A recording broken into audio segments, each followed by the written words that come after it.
and we're meeting you live today. We're celebrating the amazing book launch for the brilliant breakthroughs for the small business owner. And we've had a lot of glitches, so we're a little bit late coming live. I want to introduce you to Bhushan Parikh and his contribution in the brilliant breakthroughs for the small business owner. Available now, if you can get it right on Amazon. If you put in Brilliant Breakthroughs for the Small Business Owner or Maggie Mongan, you can find it quite easily. Bhushan, welcome. Thank you. Thank you very much. I'm sorry. We have somebody we had some technical difficulties and they're popping up in front of my face and I can't. Bhushan, the name of your chapter was Changing Continuity, Your Evolving Plan B, and it's for chapter 3 on profitability. The chapter was quite fascinating, and you talk about the normal business ways of conducting business that no longer exist. And we know that with COVID, oh my goodness, there's been so much change for all business and for people in general. So let's have a conversation around this. Absolutely. So, if you went back to, say, November of 2019 is when we started hearing about this mystery illness in Asia, and people were not quite sure what to make of it.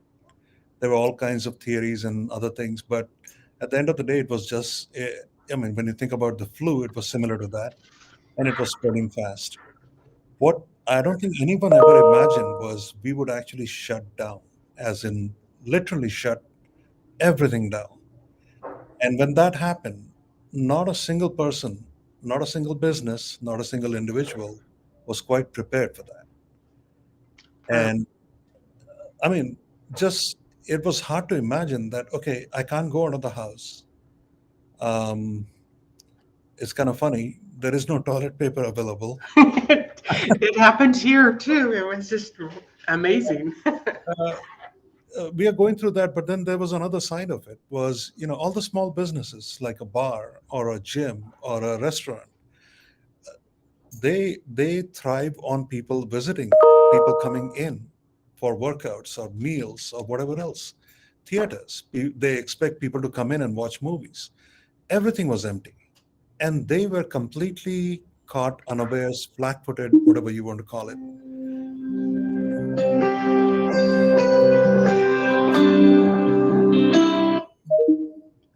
Sorry about that. I don't know what that was. Um, so the question was either they sat where they were and did not do make any changes and were trying to get through it. And I was looking at the statistics. We lost about 250,000 small businesses permanently. They're gone. And if you look at United States today, small businesses are the largest employer in this country, Right. and that was huge. And another thing that happened on a personal side was I have a number of friends in Phoenix, and yes, I do live in Phoenix in Scottsdale. I did not know that. I know. I just found out that you live in Phoenix right before I came into the room, and I was like, okay, then why did I come to Milwaukee? I could have just stayed in Phoenix. So a lot of my friends, they run small businesses, and they were struggling. And since we are friends, and we could not meet each other, we were talking on the phone, and then Zoom comes along and WebEx comes along, and suddenly those things are popping up so we can connect with each other. And they were telling me that uh, things are really grim. I don't know if I'm going to be able to survive this. My business is going to go bankrupt. And what I do for a living is help people think outside the box. And I do it with small businesses, mid-sized businesses, and very large businesses. And we work on digital transformations, and we show them the the ability that or the potential that they haven't quite realized. So I just took the same principles and I sat a couple of my friends down and started helping them. One of them was a restaurant owner, and he had nobody coming in. There was no foot traffic at all. It was a big size restaurant, and he didn't quite know how he would survive beyond another maybe a couple of months, at which point he would have had to have filed for bankruptcy and those kind of things. Mhm. And we started talking, and I said, okay, so what is working for you right now? He says, well, the delivery has picked up a little bit. I said, okay, so why don't we just pick up that thread and just brainstorm on that? And what I started explaining to him was, I said, people could not come to Scottsdale, and you live in Goodyear, right? Goodyear. Right. And that's a good 50-mile drive from where I live. It is. If you were interested in fusion Asian, or I would say Chinese, Indian fusion food and stuff, it would take a little bit for you to decide to drive those 50 miles or a 100-mile round trip to have a dinner. It would, yes. So I was telling him that I said, okay, if people can't come to you, why don't you go to the people and use the delivery as a concept and build on it? And we started ideating around that. And he was like not quite sure what I was talking about. And I said, listen, I'm not a restaurant expert either, but let's talk about it. So I said, okay, how about if you got a small size kitchen in Tempe or Chandler? At first, he was very hesitant. He says, I'm already in trouble, and you ask me to take on more. Get some more. And I said, listen, what we are going to do is you're going to keep a centralized kitchen. You're going to have only the ability to reheat the food and keep frozen food over there and keep supplying it. And then you will advertise that you have deliveries available in Chandler or in Tempe. And he tried that. And suddenly his business started picking up on the delivery side. I mean, Scottsdale was already ordering on delivery. Mhm. Now he was picking it up in Tempe. And then he said, okay, Vishan, Tempe is working. I said, okay, so do you feel this is about in 4 weeks' time? And I said, do you feel like you want to go to Chandler now? And he says, yeah. And I found, and he was already looking at other properties and stuff. And at that point, a lot of businesses were going out of business, if you might, or going bankrupt. So spaces were available at throwaway prices. So he picked up two more kitchens in Chandler because Chandler is quite well It's spread very out. busy, yes. Mhm. Yeah. And those picked up. And I would say in about 2 months' time, he was back to where he was in revenue terms pre pandemic, just on delivery. That is amazing. I remember reading your chapter and thinking how brilliant, without even an idea that we lived in the same area, but how brilliant it was. So you really, um, what is fascinating about this is that you instead of being reactive or doing nothing, you taught him and trained him and to be proactive really in the Mhm. whole process, and which is what all of us have had to do. And I know I've seen a lot of our local restaurants that are still struggling in a lot of ways because they can't get the help in because people were, they just couldn't find enough people that were willing to work, you Right. know. And so uh, they would have just so benefited from your guidance on this. Is a whole new, fresh way of looking at things. Yeah. And, the situation was such that we had to step away from what we thought was normal. There Right. was that normal didn't exist anymore. And even today, I will tell you that normal is no longer there. It is not there. It's So very different. a lot of people are using these phrases as the new normal or the next normal. And what I'm trying to tell them is, yes, there is a new normal. Yes, there is a next normal, but that normal is not stable. It's going to keep changing.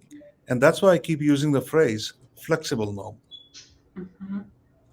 What is going to work for you today may not work for you in 3 months. The virus isn't gone.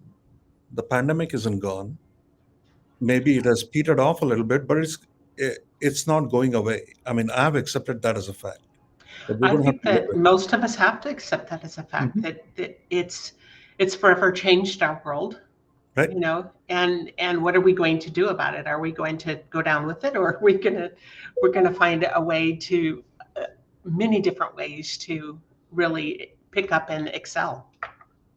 Yeah, and that's exactly what this friend of mine, that particular example he did was he's now spread out in 5 towns, with Scottsdale being his centralized location, and he has four more places where he's doing deliveries. And now, as the offices are opening up, He's taking it to the next level by offering tiffin service, which he had never done before. So he has a full slate of revenue, which is equal to or higher than his sit down business today. And the restaurant is back open again. That's awesome. And there was some, he was like kind of thinking like, should I continue this or not? I said, yes, you should. You don't know what's going to come at you next. Right. So now Well, this is your normal today, yes. but let's flex on that further. So we were actually talking about it, I think last week. And I said, he was like, okay, so, he's quite happy right now with the revenue he's getting. And I said, okay, let's not relax on this right now. Don't get too happy about this. What's the next thing you can do?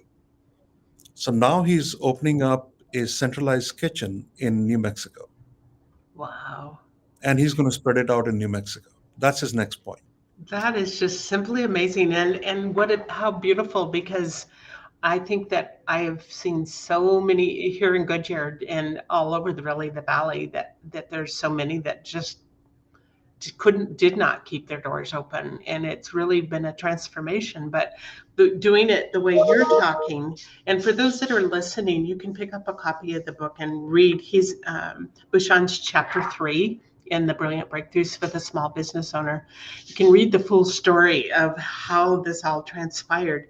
But think of the brilliance of tapping into what you've taught him and how that will serve him for years and years to come, and not to stay on this in, just kind of fall down with it, but to really start to shine and excel. And I'll give you another example. I mean, one of the people I know, he's a headshot photographer, Tony Taff, and his business went to zero, period.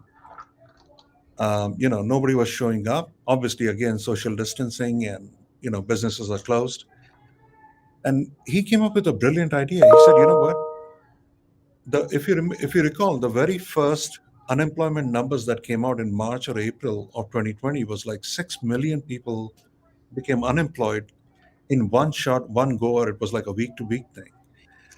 And he said, okay, I got to survive. And how am I going to Right. do this? And he said, you know what? What I'm going to do is I'm going to collect all my colleagues in all 50 states. And he knew he had a network of headshot photographers. And he said, we are all going to get together and we're going to offer people free headshots because they're all looking for jobs. They need headshots. In many cases, they need headshots so they can True. apply for a job because certain industries require it. And they did this event of offering free headshots to people. And it was amazing that the news media picked up on it. And he was featured in 36 states on the news media. And I mean, think about it. Is there a better way to market yourself? There's no better way. That's just Yeah. incredible. Yeah. And his business is now quadruple because, it's paid forward. Like people remember that this guy stepped up and helped us. So anybody and anything, any need that comes up for a headshot photography or any other photography, people just go to him. I went to him in preparation for this book. You had to have good headshots for yourself too. Yeah. Yeah, that's awesome.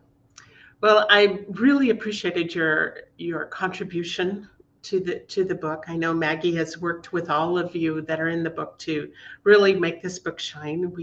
Uh, your chapter was extremely interesting, and I hope, because we don't live that far apart, that one day we'll get to meet each other. Definitely. I'm looking forward to that. And I would be remiss if I close this interview before I tell you one other fact. Okay. When I was doing all this, I never even thought I would put it down on paper, that I would actually write something about it. I was just helping friends, go through a very difficult situation. But Maggie was my inspiration. She sat down with me one day and she said, okay, we have this book series and uh, I would like to talk to you and see if you're interested in writing something. And I told her about my experiences. And she actually pulled everything together for me and said, you know what, Bhushan, this is perfect. This is timeless of what you have done, that people can learn from this. And us as professionals, we have these ideas going through our heads. We forget 90% of them because we move on to something different. as we were working through the day. Very But she much. helped me kind of bring everything together and collate it. So, all due credit to her that I'm even sitting here and talking to you. Well, she's quite brilliant, and that's the why the name of this book is The Brilliant Breakthroughs, is because she is very brilliant. And, um, there probably, as you progress in this, how you show up in the world and lead. And for those in the book, you'll be able to contact Bhushan. There's a QR code right at the back of the Yep. book at the end of his chapter, which allows you to find a way to reach out to him, because this is a fascinating conversation about being able to not just survive, but to thrive even during very, very trying times. And I don't think our trying times are over, you know. No, So I don't think so either. And I don't want to sound like a pessimist. I just want to be real, like a realist, that we have to accept the fact that we have to live with certain things now. very much, very Yeah, much. Thank you for your contribution, and I look forward to actually meeting you in person at some time in the near future. absolutely. Same All here. right, Thank you very much. thank you. So, for those that are listening, be sure and pick up a copy of the Brilliant Breakthroughs for the small business owners. It's kind of that, it's volume 5. It's that more of a turquoise-ish looking color on the cover. You'll see all the others in the series, and you can also pick it up. There he is. He's holding it up. And I should have mine right next to me, but I didn't. Thank you. Thank you Thank, so much, Bhushan. Nice thank to you meet very you. much.